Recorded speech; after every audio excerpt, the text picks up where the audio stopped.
ışık saçan bir adın var. Hacı Halik deyərlər, hamıdan oxunar. Gözlərdə nur bitir sənə baxanlar. Pak hər addımın bütün aləm anar. Hak yolunun yolcusu sənə hər kəs yaxın. Sevginlə insanların ürəyinə axın.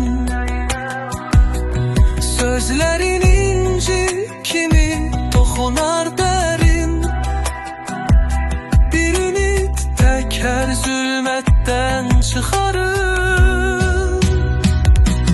Hər baxışın sirdaşı könülləri oyadar.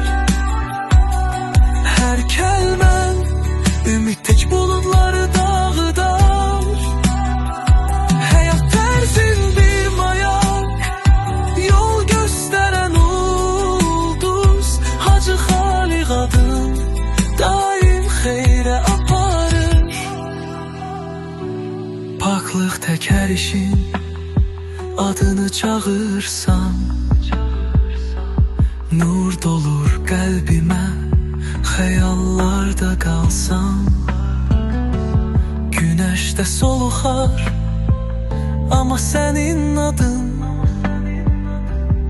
əbədi nur olar, zamansız insan. İnsanlara dərman, sözlərin doludur.